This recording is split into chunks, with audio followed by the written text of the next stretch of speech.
Hey, what's up guys? This is Chicken Possible back with another Xbox Game Pass quest guide. This week we're going to be doing one of the weekly quests that has just been released. This one is for 50 Microsoft Rewards points, and the game is called Slay the Spire. The objective is to climb 15 floors within the Spire, which is basically just I was thinking this was going to be sort of a real fighting adventure type game, but it's actually just sort of a turn-based card game, similar to Battle Chasers, if you did that one with me a week or so ago. And it also involves using cards. So it's a card game, but also battle at the same time. So once you get the game installed and loaded up, we'll just go ahead and press A to get started. And I'm going to try to show you the most efficient way I found to get through this, which is actually going to be avoiding battles in some situations. All right, so we'll choose an empty save slot and go ahead and enter in your name. Enter in whatever name you prefer. This game's a little bit different. Sometimes in the confirmation screens, you'll want to press Y to actually confirm. So that's a little unusual. A lot of times in games, it's A to confirm, but yeah, this one's a little bit different. So sometimes you'll have to press Y.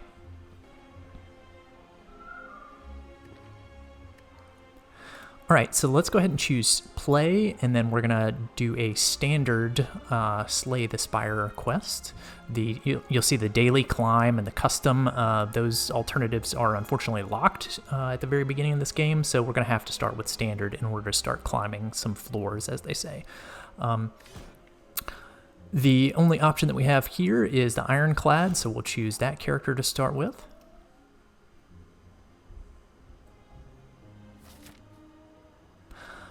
All right, and when you start out in Act 1 here, basically you want to choose the route that has the most, or I guess I should say the least number of enemies and elites, which is sort of the horned-looking, fanged creature. So you saw me taking a look at the different routes that are available here, the 3 different routes. The route on the far right side is the one that I ultimately decide on because it has a merchant on it. There's also a fire a little way up, which is the resting area. So my thought was let's go with that one so that we have the most stops along the way, I guess. Basically, you can just press Y to cycle through the 3 pages of the tutorial here, and I'll kind of explain the fighting as we get into it.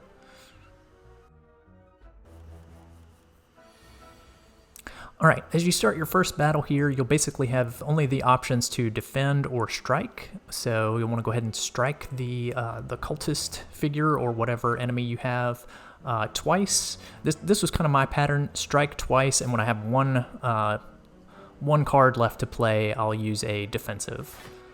And that seemed to work fairly well.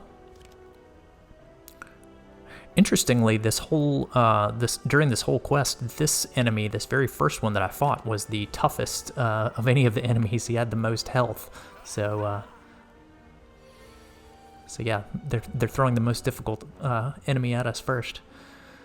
So I'm just using the same pattern here of striking hard. So I've got a card that uses 2. And then I'll follow up with a defense since I know he's going to strike back. And then press Y to end the turn. All right, and then it's the enemy's turn. He attacks me and doesn't do a lot of damage because I was defending.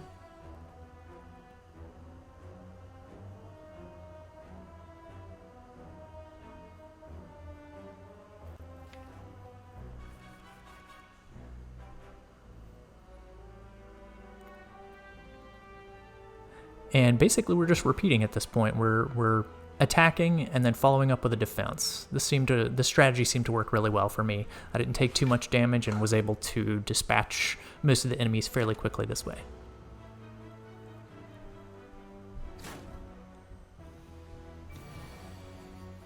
Now, do watch that number at the lower left corner of the screen. You can see at the moment it has 3 out of 3. It just went down to 2 out of 3.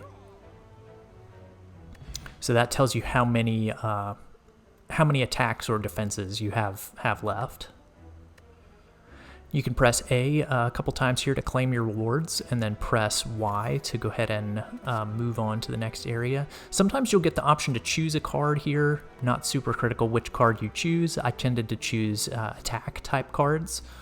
So if you want to do that, you press A couple of times, and then Y to go ahead and proceed. Hopping out to the Xbox Game Pass app here just to check and make sure that we are actually climbing some floors as we do this. And yes, we've just completed one floor. Interesting that they call them floors to me, but anyway. It's basically the levels as you move up this map. So we're going to choose the merchant here, since that's the least time intensive. We're basically going to go to the merchant, press Y to skip the merchant, and we've just completed another floor by doing that. And you can see, yes, we've got 2 out of 15 at this point. So yeah, definitely check for those resting spots with the fires. Definitely head for the merchants, because those are really quick to get through. You don't even have to do the battling. That being said, we're going to move on to our next battle. This will be number 3 out of 15. Just continuing the same battle strategy as much as possible here. Strike and then defend if you can, if you have a defense card. I actually didn't have a defense card on this round, so I went ahead and struck again and then ended my turn.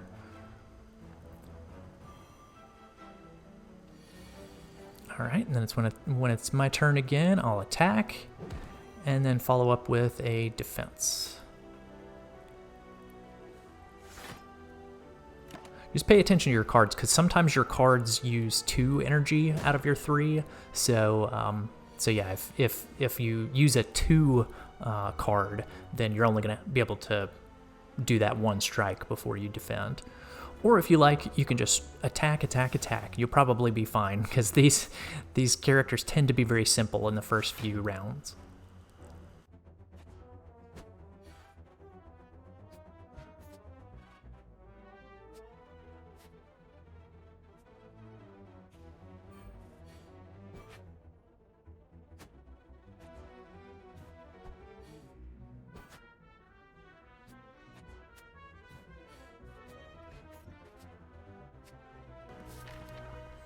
All right, you can see at this point we've got another visit to the merchant coming up after that battle. That was an unknown, but it ended up being a battle. But here we've got a merchant trip. So again, you can just press A and then Y to skip the merchant again. We don't really need to buy anything.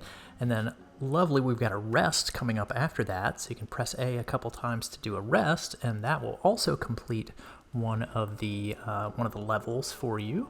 So press Y to proceed. At this point, I thought I would go ahead and try and hop out and see if I could just replay the ones, since that went so well and I actually got to skip quite a few rounds. So let's check and see our status at this point. All right, so we finished 6 out of 15. So if you do want to do this, if you don't like the battles that are coming up and you want to just kind of start fresh, try it again. I'll show you how to hop out of that in just a minute. So you can press your menu button and then right trigger at the lower left says save and quit. So we're going to do that. Press Y to say yes.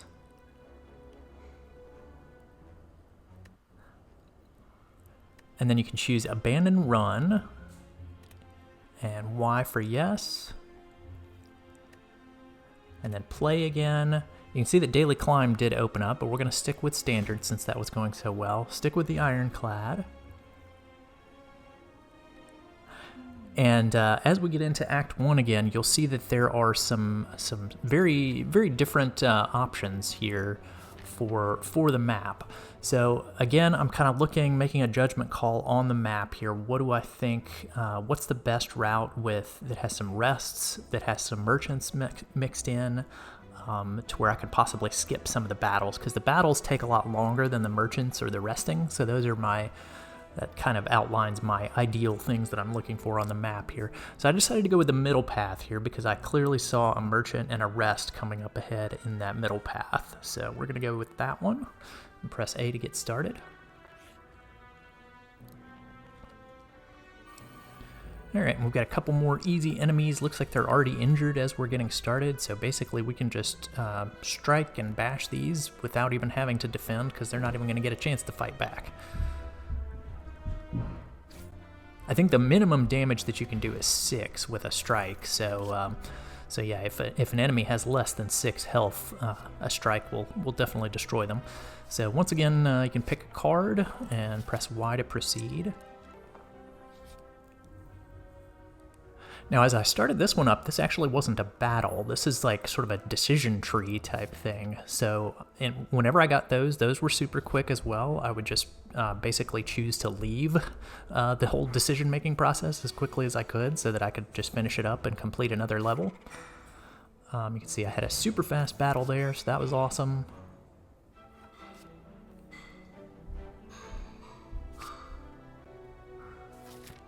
And I decided to go left here so that I could hit the merchant and complete another level really quickly by pressing Y. Another super simple battle here because both enemies just have 1 health. So we'll just attack, and they are done. Man, they're giving me a super easy time on this second playthrough of this Act 1, aren't they? I hope you guys get the same thing. All right, and we'll choose a rest here, because those are quick to complete as well. At this point, you could either choose the battle or the unknown. I went for the unknown since sometimes those were working out well for me. They were just the decision tree types. And yep, looks like I got another decision tree here. I decided to leave and spend some gold. Again, choose the question mark over the battle because those are sometimes shorter. So I chose disagree here, and the quest went ahead and completed at that point. So yeah, that was it. That was our 15 levels, and we got our 50 Microsoft Rewards points for that. I hope this guide was helpful. I'm going to be making other guides for Rhyme, which is the other weekly quest, and for earning an achievement in Game Pass. I'm also doing guides for Microsoft Rewards, the app on the Xbox, which honestly sometimes has quite a few more points involved in it than these Xbox quests. So yeah, please stay tuned to the channel for more guides like that. And yep, that's it for this week. Thanks for watching, guys. If you found that video helpful, please be sure to click the subscribe button on YouTube and hit that bell for notifications. You can also find links in the description for other social media links of mine. Stay tuned for more Microsoft Rewards and achievement guides, and I'll see you in the next one.